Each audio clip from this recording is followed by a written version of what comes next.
2023년 1월 30일 LA 오늘의 교회 새벽 예배입니다. 할렐루야. 오늘 하루도 인도해 주실 주님을 바라보면서 함께 찬양 올리겠습니다.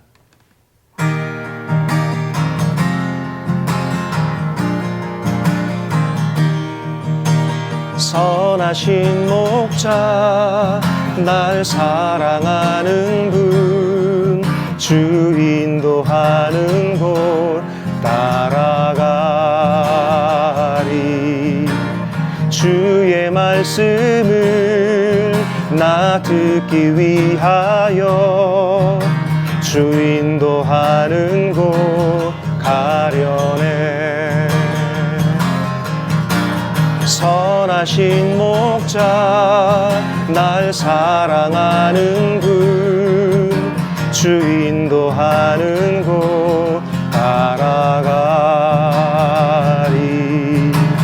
주의 말씀을 나 듣기 위하여 주 인도하는 곳 가려네. 나를 푸른 초장과 쉴만한 물가로 내 선하신 목자 날 인도해. 험한 산과 골짜기로 내가 다닐지라도 내 선하신 목자 날 인도해.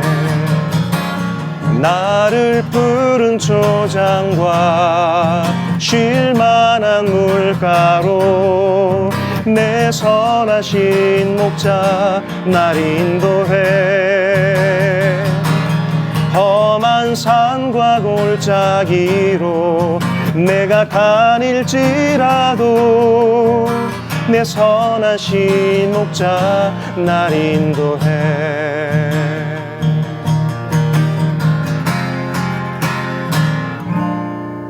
아멘. 오늘 말씀은 사무엘상 4장 12절부터 22절까지입니다. 바로 그날 베냐민 지파 사람 하나가 싸움터에서 도망쳐 실로로 왔습니다. 그의 옷은 찢어졌고 머리에는 먼지가 가득했습니다. 그가 도착했을 때 엘리는 하나님의 괴로 인해 마음을 졸이며 길가 한쪽 의자에 앉아 소식을 기다리고 있었습니다. 그 사람이 성으로 들어와 어떤 일이 일어났는지 말하자 온 성안이 울음바다가 됐습니다. 그 울부짖는 소리를 듣고 엘리가 물었습니다. 웬 소란이냐? 그 사람이 곧장 엘리에게 달려왔습니다. 엘리는 98세나 됐기 때문에 눈이 어두워 잘 볼 수 없었습니다. 그 사람이 엘리에게 말했습니다. 저는 전쟁터에서 온 사람입니다. 바로 오늘 도망쳐 왔습니다. 엘리가 물었습니다. 내 아들아, 무슨 일이 있었느냐? 그 소식을 전하는 사람이 대답했습니다. 이스라엘이 블레셋 사람들 앞에서 도망쳤고 수많은 군사들이 죽었습니다. 또한 당신의 두 아들 홈니와 비느하스도 죽었고 하나님의 궤도 빼앗겼습니다. 하나님의 궤에 대한 말을 듣고 엘리는 그만 성문 곁에서 의자 뒤로 거꾸러져 목이 부러진 채 죽고 말았습니다. 그가 나이 많은 노인인데다 몸이 뚱뚱했기 때문이었습니다. 엘리는 40년 동안 이스라엘을 이끌었던 사사였습니다. 그의 며느리인 비느하스의 아내는 임신해 출산할 때가 가까워 왔습니다. 그녀는 하나님의 궤를 빼앗겼고 시아버지와 남편이 죽었다는 소식을 듣고는 갑자기 진통하다가 몸을 구부린 채 아이를 낳았습니다. 그녀가 숨을 거두려 하는데 옆에 있던 여인들이 두려워하지 마세요. 아들을 낳았어요. 하고 말했습니다. 하지만 그녀는 대꾸하지도 않고 관심도 보이지 않다가 영광이 이스라엘에서 떠났다 하며 아이의 이름을 이가봇이라고 지었습니다. 하나님의 궤를 빼앗겼고 시아버지와 남편이 죽었기 때문입니다. 무엇보다 그녀는 하나님의 궤를 빼앗겼기 때문에 영광이 이스라엘에서 떠났다고 말한 것이었습니다. 할렐루야. 1월 30일 월요일 아침입니다. 이번 한 주간도 하나님 주신 은혜로 늘 승리하시기를 예수님 이름으로 축복합니다. 사무엘상 전체를 요약하는 한 구절이 있습니다. 바로 사무엘상 2장 30절 말씀입니다. 나를 존중히 여기는 자들을 내가 존중히 여기고 나를 멸시하는 자들을 경홀히 여기리라.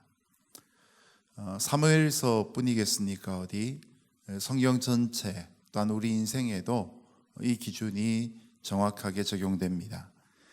인생에는 두 갈래 길이 있는데 그 갈림길에 바로 이 말씀이 있습니다. 하나님을 존중하느냐 그렇지 않느냐입니다. 하나님의 영광은 하나님을 존중히 여기는 자에게는 그를 높이는 것으로 나타나고 하나님을 멸시하는 자에게는 그를 낮추는 것으로 나타나게 됩니다. 성경을 보면 이런 예가 하나의 세트로 등장하고 있죠. 아담의 두 아들인 가인과 아벨, 창세기에 나타나는 아브라함과 그의 조카 롯, 나오미의 두 며느리인 오르바와 룻, 그리고 이스라엘의 제사장인 사무엘과 엘리, 그리고 이스라엘의 왕이었던 사울과 다윗입니다. 우리는 질문에 고민할 필요 없이 하나님을 존중히 여기는 자가 되어야 합니다. 하나님을 존중히 여기는 과정 중에 우리의 죄가 회개되고 또 우리가 변화를 받고 그 결과 우리를 높이시는 하나님의 영광을 체험하게 되는 것입니다. 오늘도 하나님께로 더 가까이 나아가며 하나님을 높이며 나의 삶의 주인으로 인정하시는 복된 하루 되시기를 예수님 이름으로 축복합니다. 먼저 12절에서 15절까지 말씀 같이 읽겠습니다. 시작. 바로 그날 베냐민 지파 사람 하나가 싸움터에서 도망쳐 실로로 왔습니다. 그의 옷은 찢어졌고 머리에는 먼지가 가득했습니다. 그가 도착했을 때 엘리는 하나님의 궤로 인해 마음을 졸이며 길가 한쪽 의자에 앉아 소식을 기다리고 있었습니다. 그 사람이 성으로 들어와 어떤 일이 일어났는지 말하자 온 성안이 울음바다가 됐습니다. 그 울부짖는 소리를 듣고 엘리가 물었습니다. 웬 소란이냐? 그 사람이 곧장 엘리에게 달려왔습니다. 엘리는 98세나 됐기 때문에 눈이 어두워 잘 볼 수 없었습니다. 아멘. 자, 그날에 베냐민 사람 하나가 이스라엘 진영에서 달려옵니다. 그리고는 그는 자기의 옷을 찢습니다. 머리에 티끌을 무릅씁니다. 이것은 바로 이스라엘 백성들이 극도의 슬픔을 표현하는 방법입니다. 거리로 따져보면 거의 30km를 달려서 성전이 있던 실로에 이르렀습니다. 마라톤은 원래 시작한 것이 승전보를 알리기 위해서 달려간 것으로 출발합니다. 그러나 이 사람은 거꾸로 패배의 소식을 전하기 위해 달려갔던 것입니다. 이때 엘리 제사장은 길 옆에 자기 의자에 앉아서 전쟁의 소식을 기다리고 있었습니다. 특별히 엘리 제사장의 마음을 힘들게 했던 것은 바로 그 전쟁에 동원되어져 나간 하나님의 궤였습니다. 혹시라도 하나님의 법궤가 빼앗기면 어떡하나 하는 염려와 두려움이 그에게 가득했던 것이죠. 그리고 이 베냐민 사람이 와서 이스라엘의 패배를 알리기 시작했을 때 온 성읍이 슬퍼서 울부짖고, 그리고 엘리는 그 소식을 듣고 그 아우성을 듣고 이게 무슨 소리냐라고 하며 질문하는 장면으로 첫 번째 단락이 끝이 나고 있습니다. 우리는 여기에서 하나님의 것을 하나님의 방식대로 하나님을 위해서 사용해야 된다는 것을 깨닫게 됩니다. 하나님의 법궤를 나의 승리를 위해서 동원한다면 하나님이 보시는 목적에 맞지 않는 것이죠. 하나님이 우리에게는 시간과 재능과 건강과 물질, 은사와 달란트와 같은, 또 우리에게는 믿음의 공동체를 주셨습니다. 그렇다면 우리는 청지기의 마음으로 주인의 마음을 시원케 하기 위해 하나님의 것을 드리며 사용해야 합니다. 이 관계가 거꾸로 되면 지금 엘리 제사장처럼 마음에 두려움과 불안으로 가득 찰 수밖에 없는 것입니다. 오늘도 저와 여러분이 하나님께 받은 것을 하나님의 뜻대로 사용하는 청지기로 하나님의 평안 가운데 살아가실 수 있기를 예수님 이름으로 축복합니다. 이어지는 16절에서 18절 같이 읽습니다. 시작. 그 사람이 엘리에게 말했습니다. 저는 전쟁터에서 온 사람입니다. 바로 오늘 도망쳐 왔습니다. 엘리가 물었습니다. 내 아들아, 무슨 일이 있었느냐? 그 소식을 전하는 사람이 대답했습니다. 이스라엘이 블레셋 사람들 앞에서 도망쳤고 수많은 군사들이 죽었습니다. 또한 당신의 두 아들 홈니와 비느하스도 죽었고 하나님의 궤도 빼앗겼습니다. 하나님의 궤에 대한 말을 듣고 엘리는 그만 성문 곁에서 의자 뒤로 거꾸러져 목이 부러진 채 죽고 말았습니다. 그가 나이 많은 노인인데다 몸이 뚱뚱했기 때문이었습니다. 엘리는 40년 동안 이스라엘을 이끌었던 사사였습니다. 아멘. 베냐민 사람이 엘리 제사장에게 질문을 받고 이스라엘 백성들이 크게 패배하여서 무려 3만 명이나 죽게 된 것을 알립니다. 그 죽은 사람들 중에 엘리의 두 아들이었던 홈니와 비느하스도 포함되어 있습니다.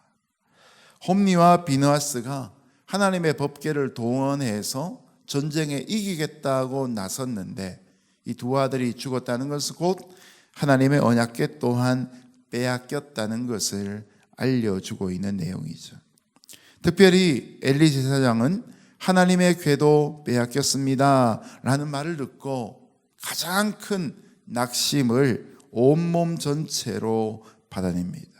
바로 이 소식을 듣고 그 충격으로 그 자리에서 죽고 만 것입니다. 이때 엘리 제사장의 나이가 98세였는데요. 그는 육체적으로 비둔한 사람이었습니다. 많은 음식을 먹었으나 운동하지 않아서 비만에 시달리고 있는 사람이었죠. 하나님의 언약궤를 빼앗긴 사실을 듣고는 의자 뒤로 넘어져서 목이 부러져 죽습니다. 여러분, 이런 엘리의 모습이 우리에게 시사하는 바가 무엇입니까? 이런 질문으로 바꾸어서 스스로에게 또 오늘 본문에 던져볼 수 있을 것 같습니다. 과연 엘리 제사장이 사랑한 것은 하나님이었을까? 아니면 자신의 두 아들 홈니와 비느하스였을까요? 엘리 제사장이 정말 존중히 여기고 귀하게 여긴 것이 하나님의 법궤였을까요? 아니면 자신들의 명예였을까요? 엘리의 비참한 최후는 하나님보다 우상을 더 사랑했던 자의 최후의 모습을 우리에게 예표해 주고 있습니다. 자식이 귀하고 소중합니다. 시간도 소중합니다. 건강도 물질도 소중합니다. 그러나 하나님보다 그것을 더 소중하게 여기는 순간 바로 그것이 우상이 되어버리고 맙니다. 일찍이 엘리 제사장에게 하나님의 경고가 주어졌습니다. 두 아들을 올바로 키워야 되는 아버지의 역할도 있었습니다. 그러나 그런 경고를 듣고도 회개하지 않았을 때 엘리 제사장 또한 악한 자의 길을 가고 마는 것입니다. 몇 장 앞서 있던 사무엘상 2장 30절에 하나님을 멸시하는 자가 당할 일을 바로 엘리가 제일 먼저 보여주고 있는 것이죠.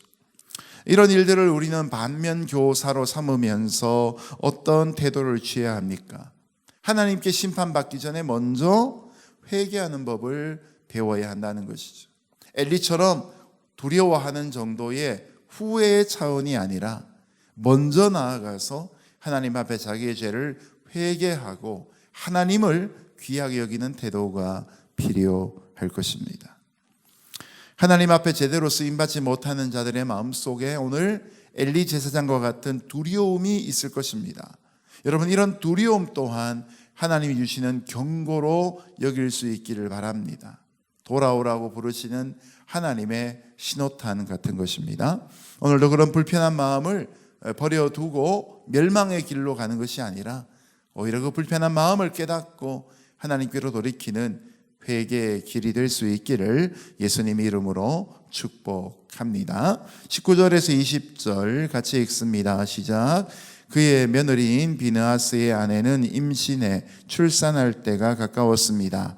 그녀는 하나님의 궤를 빼앗겼고 시아버지와 남편이 죽었다는 소식을 듣고는 갑자기 진통하다가 몸을 구부린 채 아이를 낳았습니다.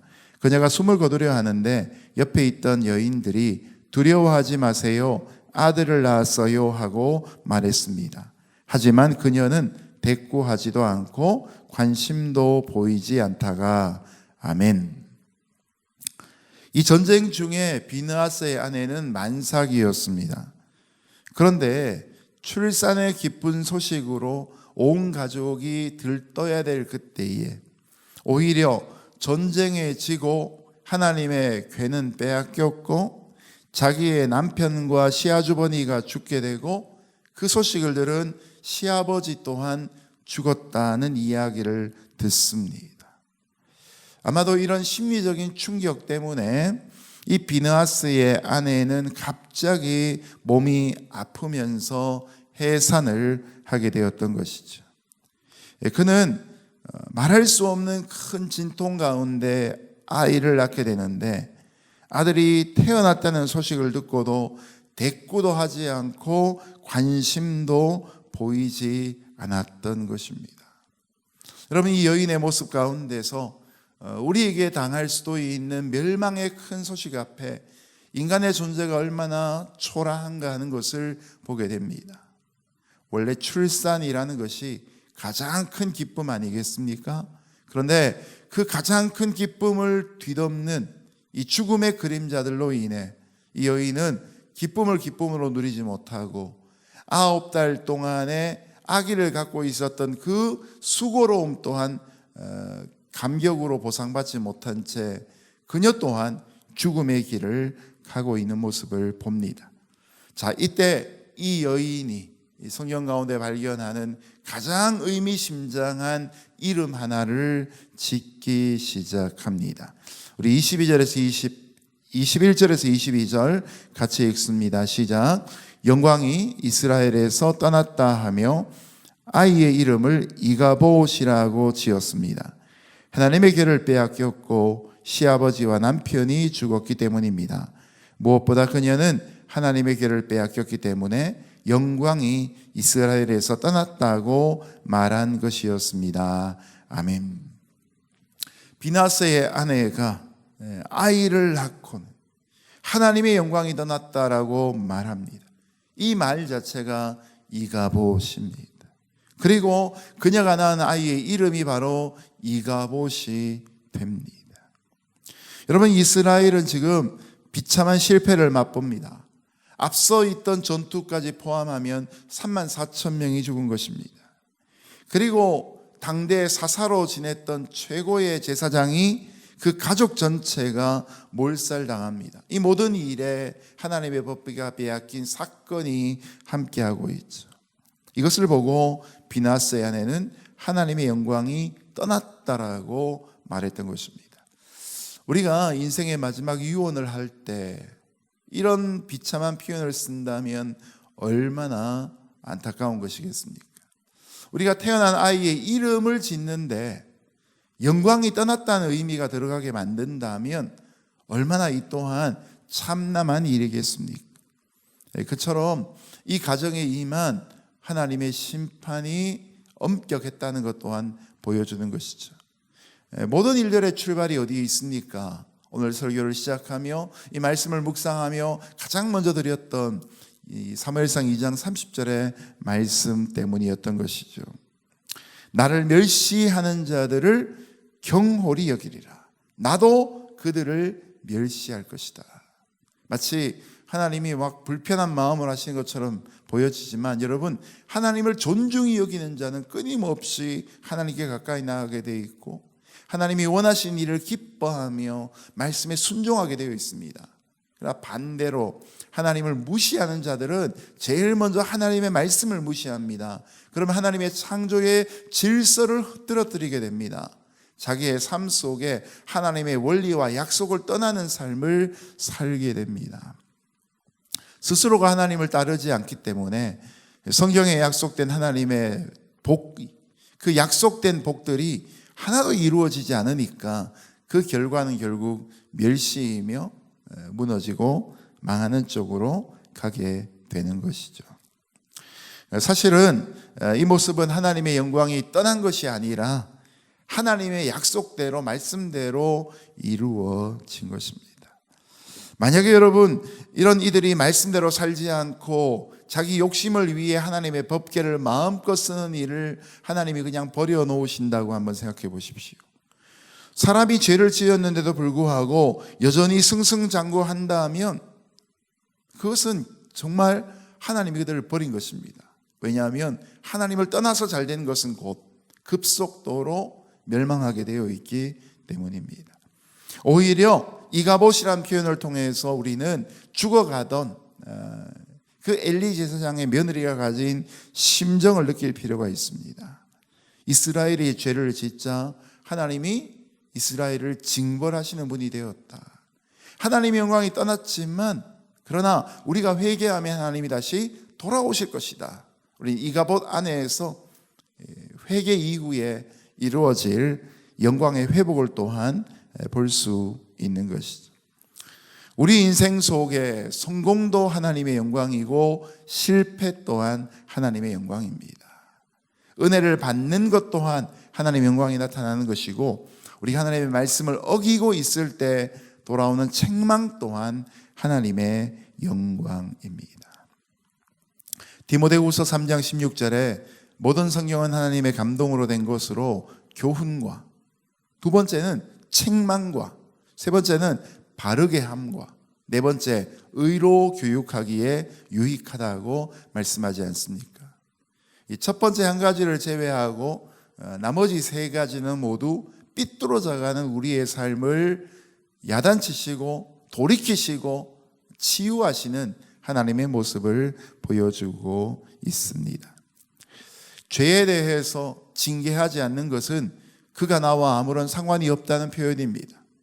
그러나 죄에 대해서 징계하시는 것은 하나님의 영광이며 이스라엘 백성과 내가 여전히 관련성이 있다고 하시는 하나님의 사랑의 표현이 되는 것이죠. 이처럼 하나님은 때로 우리에게도 세상에서 수치와 모욕을 당하는 것을 버려놓으시는 것처럼 보일 때가 있습니다. 그 때문에 우리가 패배를 당하고 고통을 겪기도 합니다. 그러나 하나님이 이렇게 하신 이유는 바로 우리를 하나님의 사람으로 만들고자 하시는 목적이 있기 때문입니다. 바라기는 저와 여러분이 하나님을 존중히 여기고 하나님의 영광을 귀하게 여기고 혹여 하나님의 영광을 떠난 자로서 책망받는 자리에 있다면 돌이켜 회개하여 하나님의 사랑을 회복할 수 있기를 예수님 이름으로 축복합니다. 자, 오늘 말씀에서 우리는 여호와를 존중히 여기지 않아 뒤따르는 징계에 대해서 두 가지를 배울 수 있습니다. 첫 번째는 우리는 징계를 통해서 내면의 변화와 성숙을 힘써야 한다는 것입니다. 징계받는 것은 고통입니다. 그 고통의 과정 중에 우리는 비로소 진지하게 우리의 삶과 신앙에 대해서 생각하게 됩니다. 이전에는 아무런 생각 없이 지나가 버렸던 일들 속에 나의 삶의 행동에 잘못이 없었는지 돌아보게 되고 내가 너무나 빠른 속도로 달려가면서 하나님과 의논하지 않았던 것을 떠올리게 되는 것이죠.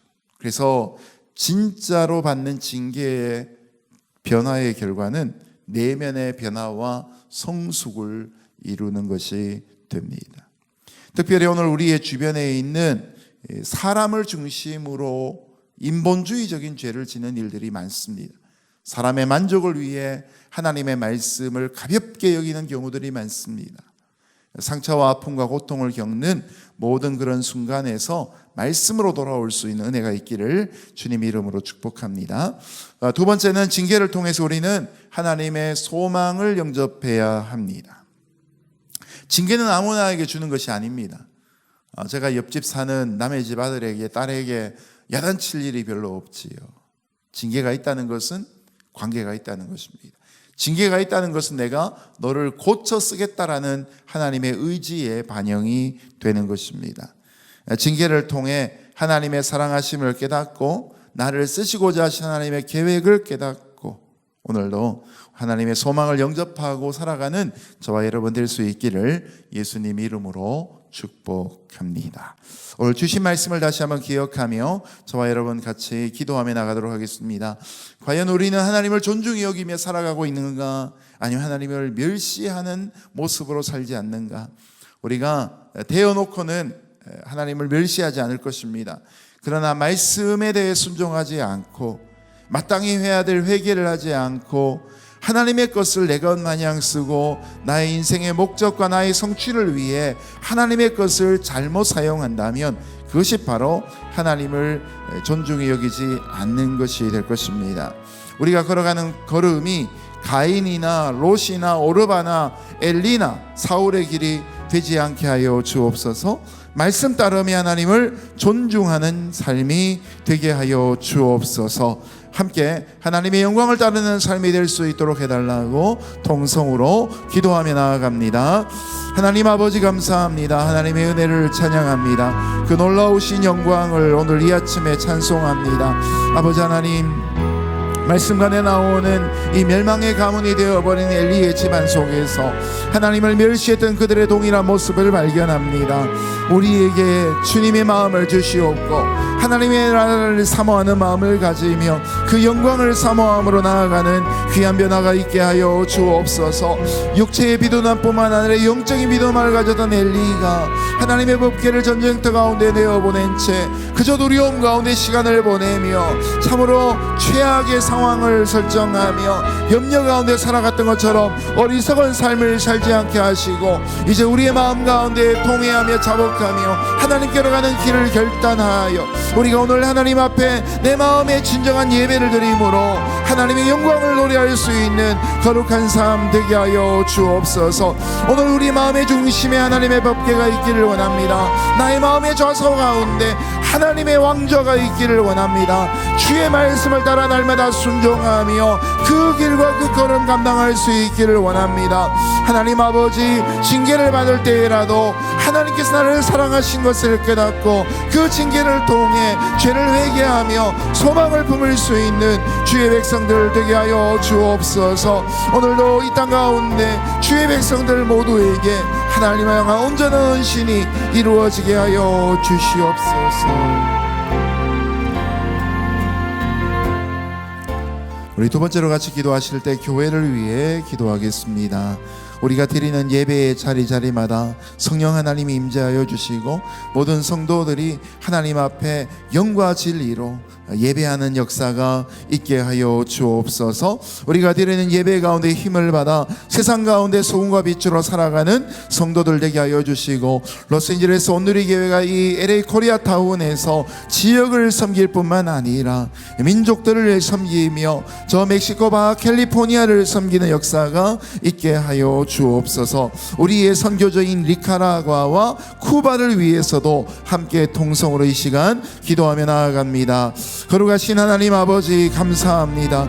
오늘도 우리가 믿음의 공동체로 세움을 받아 이 땅 가운데 하나님의 목적을 향하여 비전을 갖고 흩어지는 역사 되게 하신 것을 감사합니다. 아버지 하나님, 이 마음 가운데 열정이 다시 한번 불릴 듯 일어나는 역사가 있게 하여 주옵소서.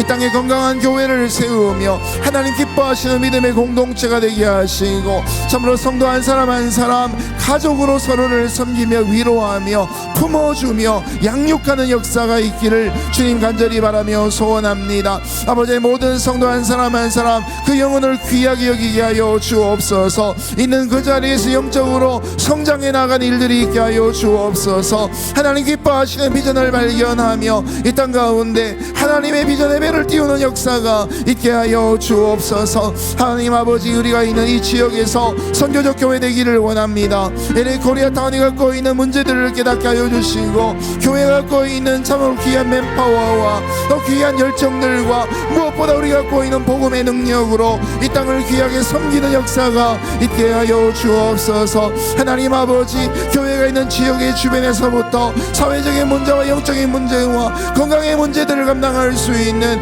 깊은 관심과 헌신들이 계속되게 하여 주옵소서.